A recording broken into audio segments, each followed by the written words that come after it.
30 to 45 minutes. The General will start with one short opening statement and then jump into Good morning. Any follow-ups, please go to the desk and then they'll try to get a hold of us. We'll be in the building all day, so my BlackBerry will not be working. Okay, good morning. Thanks again for the opportunity to provide you with an update on the things that are keeping us busy at U.S. European Command. My last visit with you was back in April, so I'm confident that we'll have some updates on many lines of effort since that time. I had one intervening conference with you scheduled, as we know, which was canceled for some tough things happening downrange. I will begin with a brief opening statement, and then I'll look forward to answering your questions. So since I was last here, a lot has transpired across the EUCOM theater of operations. European security challenges continue to grow and become, frankly, more complex. In fact, it wouldn't be an overstatement to say that we are changing on almost a daily basis. Therefore, my key focus areas have remained constant. First, Russia's continued aggressive actions and malign influence remain a top concern and a very high priority. Although the ceasefire in eastern Ukraine is holding, I'm still concerned about Russia's lack of effort to end its occupations and honor its commitments in Ukraine. And in Syria, Russia's intervention continues to beg more questions than answers. Russia's actions prolong the conditions, creating massive-scale immigration of refugees that is further worrying our southern allies. And the eastern allies continue to be concerned about Russian expansion. These concerns, combined with the flow of foreign fighters, are a strategic challenge for all of Europe. As I stated 5 months ago, we cannot fully be certain of what Russia will do next, and we still cannot fully discern Mr. Putin's intent. But I can observe the capabilities and capacities that Russia is creating across our AOR, and I continue to believe that we must strengthen our deterrence and that EUCOM and our NATO alliance must continue to adapt by improving our readiness and responsiveness. One example of how we continue to improve our readiness, interoperability, and responsiveness is, of course, the exercise Trident Juncture going on today, which is the biggest and most ambitious NATO exercise in more than a decade. More than 36,000 troops in 30 nations are participating in this exercise, which represents a clear demonstration of NATO's resolve and capability. The aim of Exercise Trident Juncture 15 is to train and test the NATO Response Force, a high readiness and technologically advanced force comprising land, air, maritime, and special force units, capable of being deployed quickly to support our operations wherever needed. This exercise is enhancing our ability to work with our allies, partners, and other international organizations in response to crisis situations. We also believe expanding our training mission in Ukraine from the Ministry of Interior's National Guard Forces to the Ministry of Defense's active military component will grow Ukraine's capability and capacity to address the challenges it faces. The U.S. focus from the outset has been pursuing a diplomatic solution that respects Ukraine's sovereignty and territorial integrity. We continue to call on Russia to fully cease its destabilizing actions in eastern Ukraine, to end its occupation of Crimea, and to fully honor its Minsk commitments. Turkey, one of our oldest allies. The situation continues to become more complex around them. Now a critical partner in degrading and defeating ISIL, we greatly appreciate the vital support Turkey provides to the international coalition across many lines of effort. The use of Turkish bases for U.S. strike and supporting aircraft continues to be a very important force multiplier. EUCOM support to Operation Inherent Resolve from Incirlik Air Base is just one of the ways EUCOM supports across the seams, in this case, of course, supporting CENTCOM. As you know, most of the forces we have in Europe are also dual-hatted to Africa Command. While they are stationed in Europe, their focus is AFRICOM missions on the continent. In this way, EUCOM is supporting across that seam into AFRICOM. If you can't tell, I'm building up to congressional testimony here. But honestly, I do not want to continue to bang the drum about the centrality of European Command to the global national security issues we face. I do want to bang that drum. Europe isn't what it was 18 months ago, or even 6 months ago, and new threats and challenges seemingly emerge every day. We stand ready to meet them, and the supporting command to CENTCOM, and to be the supporting command to AFRICOM, and to be the supported command more and more every day. Finally, our commitment to our Article 5 obligation in Europe is ironclad. Given the complexity of challenges we face globally, it remains critical that we continue to work together with our allies and partners. This has been true for 60 years in EUCOM, and it's true today. And with that, I'm ready to take your questions. Jennifer? General Breedlove, General Mark Milley, the Army Chief, just returned from Ukraine, and on the way home he said that he's recommending a surge of Army forces into Europe. What does that mean? And if I could, have you seen evidence that the Russians are, Russian cargo flights are ferrying Iranian weapons from Tehran into Syria? There's been some reporting that there were 10 days, twice a day flights in breach of UN Security Council resolutions. Let me answer the second one first because it's fairly easy. I have not personally seen any confirmation of that. I have read the same things that you have read, so I can't give you any further definition on that Iranian cargo. As to General Milley's remarks, Mark, a good friend and a great new chief, he and I have been talking from the very beginning about how we would address force concerns in Europe. Our force structure in Europe now is not adequate to the larger Russia task that we see. And how do we address that? I think we all accept that our current permanent forward force structure will probably not change. And so how do we address the need for increased force posture? And what we see is working together on a formula of increased pre-positioning of equipment forward. As you know, we are just now finishing the full deployment of one heavy brigade of pre-positioned material forward, and we're now looking at what further pre-positioned material we need to address. Ray Odierno and I had worked on this before he left, and General Milley, Mark, and I have picked it up into the next administration of the Chief of Staff of the Army. And Mark is very supportive of what I think is important. The ability to rapidly reinforce Europe will rely first on fast-moving troops falling in on pre-positioned materials. And so we need to have the appropriate composition and type of pre-positioned materials forward. And both General Odierno before and General Milley now after and I have very similar visions of what that will take. And we'll roll that out over the next months. And then to address the force posture that falls in, what you have seen already in our Operation Atlantic Resolve, OAR, is a rotating force into these most forward nations, the Baltics, Poland, Romania, Bulgaria.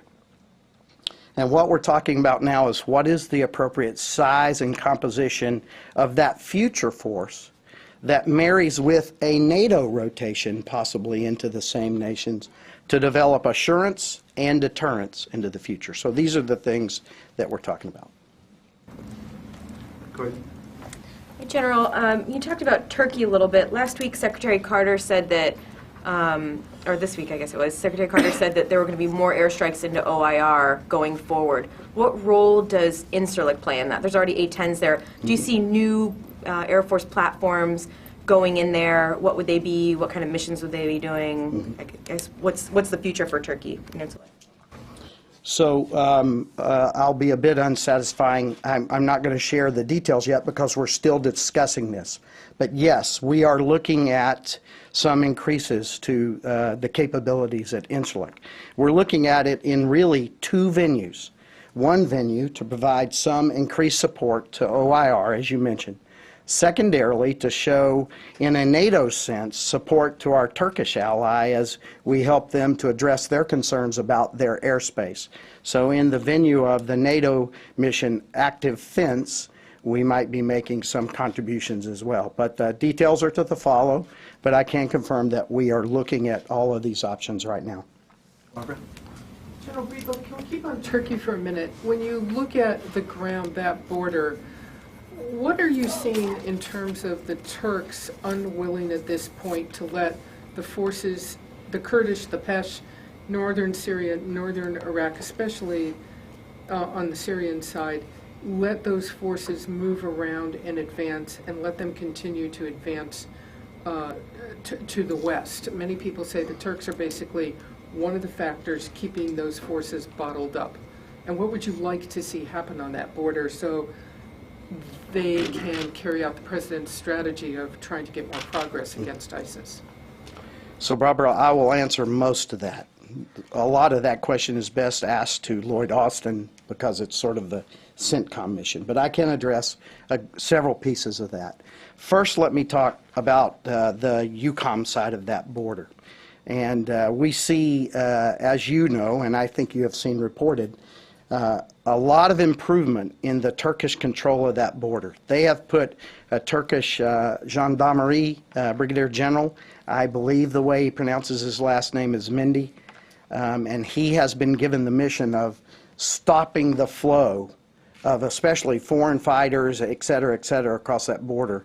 And we have all seen a marked improvement. Now, there is still work to be done, but we've seen a marked improvement. General Mindy has made a difference, and it reflects that the Turks have taken a position to try to address that issue. So we see a good progression on the north side of the border.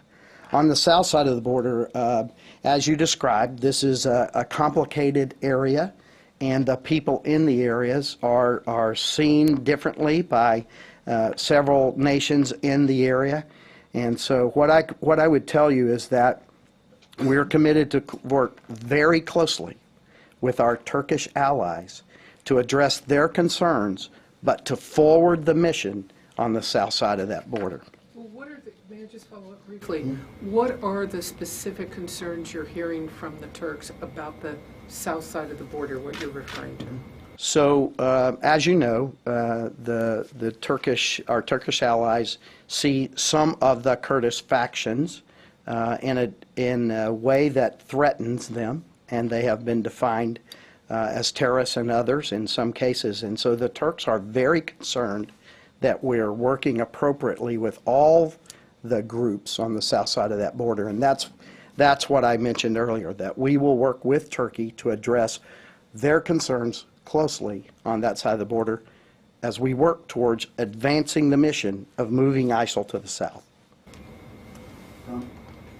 General, you said that Russian action in Syria provides more questions than answers. They've been quite clear what they're doing. It's propping up Assad and going after any rebels that threaten him. So what questions do you have? Well, I think they have been clear in the very recent past about what they're doing. As you know, they started off saying we're all there about ISIL, and what we saw actually happening on the ground was very, very different. And so their approach is beginning to clarify now. They're being pretty forward about the fact that they are bombing the moderate Syrian opposition and other groups in the northern area. That raises questions about what is our future path in Syria. I think all understand that we need a political transition in Syria. The moderate opposition is a part of forcing that political decision. And the actions we see the Russians taking now, we believe, prolong this conflict, which prolongs the problem of the flow out of people into Europe and other places. So right now the questions we have is, how do you reconcile the actions that they're taking on the ground with the idea of stopping this flow of people, with the idea of allowing a political transition in Syria? So he's killing the moderate opposition, some of whom have been trained and supported by the U.S. Should the U.S. do anything about it or just watch him die? So I think I would just refer you to the comments of both the Secretary and General Dunford in their testimony this past week that we need to support our moderate opposition.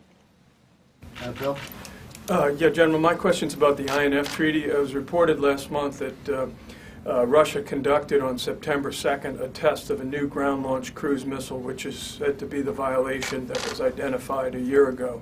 Are you concerned about this new threat to Europe, and what are you doing to assure the allies and counter this weapon? And secondly, the Russians also said they were going to withdraw from the INF Treaty if the U.S. went ahead with plans to deploy additional tactical nuclear weapons in Germany. Can you address those both? You said if we deploy additional tactical weapons, and I'm not sure that's what they said. They're questioning what we're talking about in the upgrade of our tactical nuclear weapons, yes. So not to trivialize your first question, but September 2nd is not the first time that we've seen testing that looks like it violates the INF. And we have been discussing this with them for some time now, and both in a U.S. bilateral sense, and then NATO is equally as concerned about it. So the violation is not new, and yes, we are concerned. And you've heard our Secretary talk as long ago as his testimony about how he sees a framework for addressing those violations. As far as withdrawing from the INF, these are what we hear are threats that are being made in the face of our upgrade, our life extension program to our tactical nuclear weapons in Europe. We're not bringing new weapons. We're not bringing more weapons. We're ensuring the safety and the functionality of the weapons that are there. So I actually believe this is just another way to create dialogue and to try to bring pressure on our alliance. There's nothing new about these weapons as far as numbers and style capabilities, etc. But you're going to go ahead with the upgrade, right? It has been long programmed, and we are continuing with the upgrade of our weapons. This is about safety and reliability. These are things you want to have in nuclear weapons. I'm stymied at the concern. Bill? Yeah. I wanted you to take a step back, if you could, just for a second. And looking at the Russian buildup inside Syria, the speed with which it happened, and the fact that, back in June or July, I think a few people would have guessed that Russia would have kind of doubled down in Syria in support of Assad, who at that point seemed to be kind of retrenching. I'm wondering, do you think that there is a lack of U.S. capability to anticipate decisions by Russia? And if so, how does that affect your decision-making in your role right now at NATO? So there is going to be nothing new in my answer. I've answered this question several times in the past. I've identified that we have a lack of ability to see into Russia, especially at the operational and tactical level. We have kept a good focus on the strategic level across the years. And why has this happened? I really don't fault what our nation has done. Remember that over the last 2 decades, we've been trying to make a partner out of Russia. Some say as much as 2 decades, 18 years, 14 years. It really doesn't matter what exactly it is. But for almost 2 decades, we've been, in the fall of the wall, we've been trying to bring Russia into a family of norms and values that align with the Western world. And you've seen a lot of reaching out to them in economics, energy, etc. by Europeans, America, in this time. Of course, in 2008, we had a burp, okay? They invaded Georgia. And that was concerning and remains concerning, but the world went back to trying to make a partner out of Russia after 2008 till just recently when they invaded Crimea.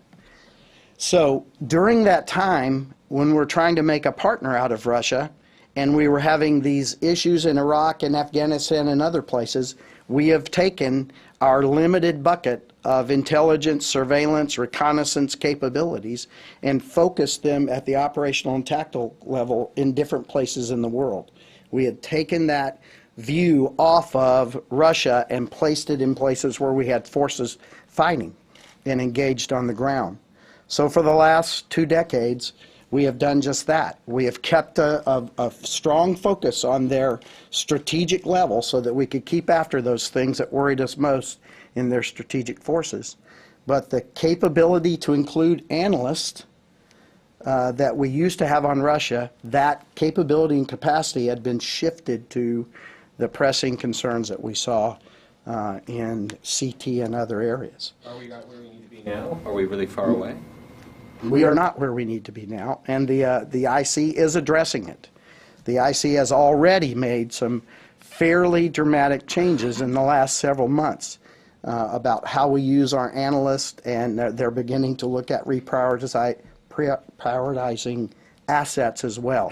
So we're gently turning the nose of this ship to get back to what do we need to be looking at. So just to recap, so that I'm not mischaracterized, I think our nation made decisions over the last 2 decades that were congruent with our approach to Russia.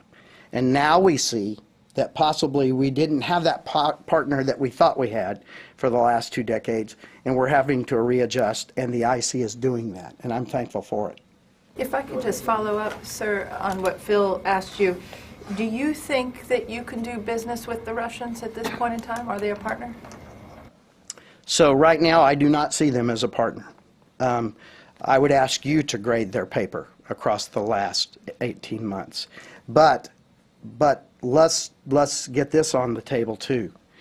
If we're going to have a Europe whole, free, at peace, and I add prosperous, that's not part of the sort of standard vernacular, but if we're going to have a Europe whole, free, at peace, and prosperous, at some point in the future, when they have changed their behavior on the ground, we need to find that, you use the word, whatever it is it cooperation, whatever it is, there's some word that has to describe a relationship in the future if we're ever going to get to whole, free, at peace, and prosperous. Thank you. Clarify, are the Russians still based at NATO headquarters in Brussels?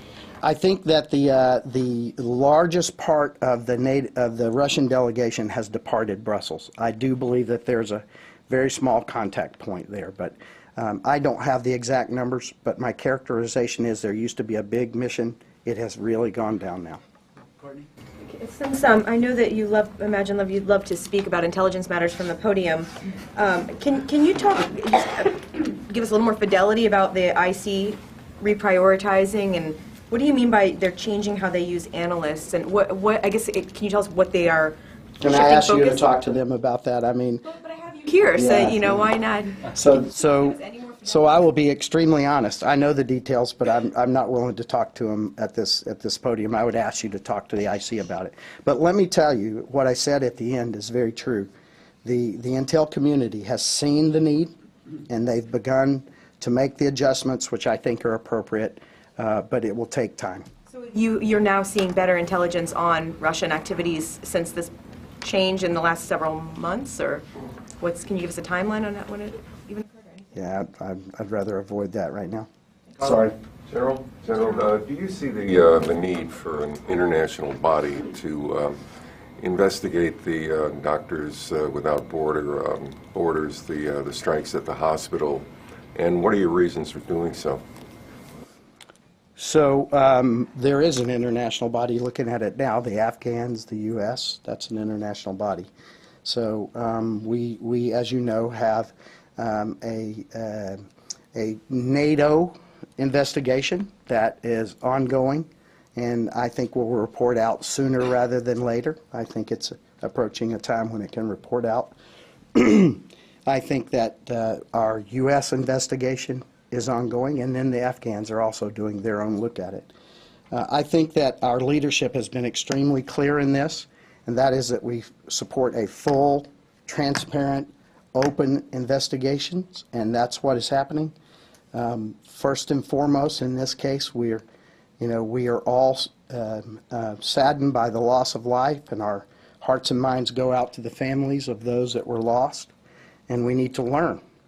You have heard the commanders say that this was a mistake, and that we are looking at everything from personnel actions to procedural actions to equipment issues to determine how and what happened so that we can address it in the future. But, sir, do you support an international body, as suggested by Doctors Without Borders, investigating this? I believe there was a recent report in Deutsche Welle which suggested that you would look favorably upon that, having an international body investigate. Was that incorrect? Yeah, so I am in favor of whatever it takes to get to a full, open, transparent investigation. Including an international body? I'm in favor of supporting anything it takes to get to a full, open, and transparent investigation. Thank you, General, for being with us. Good to see you again. I wanted to ask on two things you had talked about. First, Ukraine, second, Syria. On Ukraine, you'd mentioned that at the end of next month, the United States was going to start training the Ministry of Defense troops instead of the Coast Guard. Can you give us more details on the scope and the type of training that will be going on then? And also on Syria, some critics have said, I know most of your talks have been on the refugee crisis, but a lot of the critics have said that Russia was filling a vacuum that European nations were not helping with in Syria. Can you talk about some of the conversations you've had with your European counterparts on the situation in Syria? Is the United States getting any more commitments to help in Syria? Okay, so let's first go to the training at Yavoriv. Not to waste your time, but I've been there. I've watched the training on the ground. I watched the last iteration of training to the National Guard troops. And the scope, size, and type will not change at all. We'll just start to rotate through battalions of active duty Vice National Guard. In our context, that may sound like a big division. In their context, it's not too much. So the training will be almost exactly the same. We're working on small unit skills, leadership skills, the ability to employ as a team, etc. And I must tell you that our soldiers are pretty impressed with their soldiers. What the Ukrainians have done, which I think is very smart, is as they bring these battalions back, they have sort of a mix of new guys, but they also have some folks who have been on the front line under fire by the Russians every day. And so they have a great experience at what it's like to be hit by modern artillery, et cetera, et cetera. And so these guys are able to share well inside of their formation as they're being trained by our troops from Europe. So very little change, just a different audience. And then on Syria? So I don't agree with the assertion that there's a filling of a vacuum, because remember, we have a coalition that is addressing this problem, and all 28 nations of NATO are in that coalition. So the Europeans are a part of the force that's working against the ISIL in Syria. I think Russia's goals there are different, separate, and very clear, and if somebody wants to talk about that, we can do that. Go ahead, Brian. Back on the reprioritization that we'd asked about earlier, one of your previous visits, you talked about ISR, and I had asked you about the broad ISR across COCOMs, and you said you had received a small fraction. I think like 2%. Has that changed? Have you been getting more ISR coverage, and is it what you need? So the changes to the system are being, this is an annual cycle of how this is allocated. That is happening in the building now, and the results are not out, but the building clearly understands my requirement for ISR in Europe, and it's one of the reasons I'm back here this week is to work this issue in this building. Tim? Morning, General. Talk about the Army, working with General Miller. I like to work on the Army rotation, of course. What about the Navy? The Russian fleet has shown increased activity, obviously, in the Black Sea. They're into the Med, and they're even going out there. Do you see the need for any additional naval forces in your region? So first, the good news. As you know, the fourth of the destroyers that will be stationed at Rota has arrived and has entered into our rotation in Europe. And so unlike the air forces and other forces and Army forces in Europe, which had drawn down for a while, the Navy force is actually growing in Europe as those ships are permanently assigned. So we have 4 very capable Aegis destroyers now that are a huge part of our rotation of capability and have already been used to demonstrate freedom of action in the Black Sea and other places, which the Russians would like to say is now denied to us. And so the good news is that force is in being and it's there. There is requirement for more. And again, the processes for how we allocate those forces are going on in this building right now, and that's part of the reason why I'm home to advocate for what I think is an increased need to address the Russian Navy as it is growing in the Black Sea Fleet, as you have seen its presence grow in the Eastern Med, et cetera, et cetera. One of the Marine Special Purpose MAGTF that you have in their crisis response for Europe and Africa, you know, they'd like to be afloat. And the Navy currently doesn't have an amphib or anything else for them to move around on. Would they benefit from having some kind of a float, amphib or some other ship to be on? So you just put a fact on the table that is not in my work. Right now, I think that the Special Purpose MAGTF working out of Marone and quite frankly the acceptance of our great allies, Italy, Greece, and others, to move them around to places we need to have them postured for rapid insertion if required, has been very good. And we're getting incredible cooperation out of these nations, especially Spain, who's hosting them now at Marone.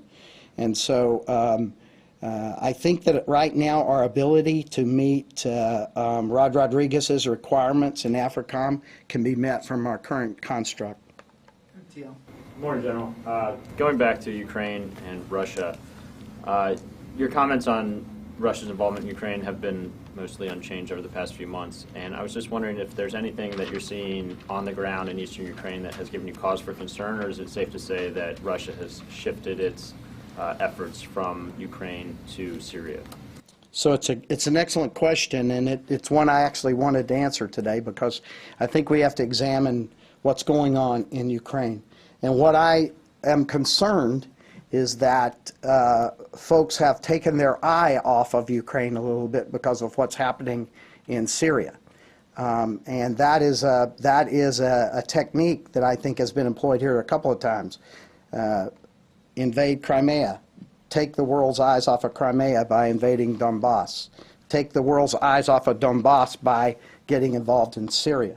And we need to be focused on the fact that this is a larger construct by Russia, and we need to be thinking holistically about our response to Russia. For example, and I'll get more specifically to the answer in a minute, but more specifically, if Russia truly wants to cooperate, collaborate, or whatever in Syria, a great place to demonstrate that is to begin to cooperate and collaborate in the Donbass and start moving towards those Minsk requirements, like returning the border of Ukraine to Ukraine so that Ukraine controls its own international border.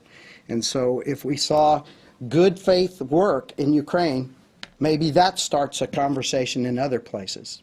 But we need to remember that these are connected. In Ukraine, of course, we are very thankful for the work done in the Normandy format. We're thankful for that we see lessening of tensions along the line of contact, although we still have skirmishes here and there. We're thankful for the leading edges of what appears to be moving back some of the weapons. What we have not seen is Russia removing any of its forces in Ukraine. As you have heard me report at this podium before, command and control, air defense, artillery spotting support, personnel, supplies, all still being supplied to the Donbass by Russia. So good faith there would begin the retrograde of those Russian forces out of the Donbass, and that would be a good show of faith, I think. Qasim? Good morning, General. Could you tell us whether there is any change with respect to the Patriots pulled out of Turkey, whether they will be deployed back to Turkey given that the Assad regime forces seem to move up to northern Syria, and also given that the Russians have deployed ground and air elements into Syria, and also recently violated Turkish airspace. So, as you know, the Patriots were brought home for a purpose because they had been there for quite some time, and we needed to get them back to retrofit and to upgrade them so that we continued to be able to use them against the continuing threats that are built in the world.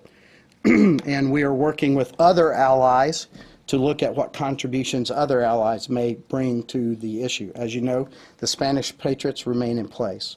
And to the earlier conversation we had, we are looking at other things that we can do to contribute to active fence, which is the operation which the Patriots were contributing to. And our Turkish allies have given us some concerns that they have about the ability to defend their airspace and other things. And so NATO and U.S. are looking at those options. But right now the Patriots are going to be in a long-term refurbishment, and there is no plan right now for those specific Patriots to return. Sir, if I could go back to Russian intent in Syria. DNI Clapper said in an interview in the last 24 hours that he doesn't think Putin has a plan in Syria. He's making it up as he goes along. Do you agree? What is Putin's plan in Syria? Thanks, Jennifer. I've said in the past that anyone, that I can't tell what Mr. Putin is going to do. So what I look as I've said before, what are the capabilities and capacities that he's creating, and then we determine from that what he might be choosing to do. But I think it's important to just sort of think through why Mr. Putin might be in Syria, and I have done that, and this is my opinion, not one of NATO or of anyone else. But I think learned folks will agree that Mr. Putin and Russia wants to be seen as an equal on the world stage and as a world power. I think Mr. Putin and Russia needs Eastern Mediterranean ports and airfields. I think Mr. Putin sees the Assad regime as the guarantor of those airfields and ports, and so he needs to support the Assad regime in order to maintain those. I think, as we talked about earlier, Mr. Putin wants the world's eyes off of Ukraine, focus on Syria, and then try to normalize Donbass like he normalized Crimea when he cranked up in the Donbass. I think he wants to take the world's eyes off of what his support to Ukraine continues. And then in the end game, beyond all of those, I think that Mr. Putin does want to address ISIL and other things. He sees those as a threat to him also in Russia. But I think there's a hierarchy of needs here that sort of explain his actions. Yeah, on Monday, 2 Russian bombers overflew the Reagan. I know that's not your theater, but wanted to ask, have there been continuing Russian provocative and unsafe flights in your area? And you've addressed this. What's behind it? Why are they doing these kinds of things? So we had a period, and in fact we talked about it from this podium I think the last time, where there was a bit of an increase in these interactions. And if you remember, I reminded that some of that increase in interactions is because we have stepped up our responses. We used to have 1 air policing base in Northern Europe, and for a while we were up to 3, so we were putting up more interceptors, and so there was more interaction. So it's a complex dance of why there was increased interaction. But we did see increased interaction, and we saw increased what I would call more bellicose actions, a few more bellicose intercepts. You've heard from many of the nations about flying through their airspace without transponders on, et cetera, et cetera. So there was a period. I would opine that in the past few weeks or so, it has been a bit more normal because we've seen a real focus on Syria. But these actions continue, and they continue all around the periphery of Russia. They are still happening in Europe, and they are still happening in Russia, or in the Far East, in Asia. Last question, anybody? Tom? What about along the Baltic? So what are you seeing there? What is Russia, any snap exercises now that everyone's focused on Syria? and not that area? Are you seeing anything different, or is that kind of... So as you know, in response to our last series of exercises in the Baltics, we saw a pretty big exercise across the line and some snap inspections. And at one point, approaching our last ministerials, a sort of nuclear exercise, etc. Again, I think these are clear messages that are sent. But in the very recent past, no, not seen a lot of it, because I think everything is focused on working the Syria piece. Thank you all. Thanks very much.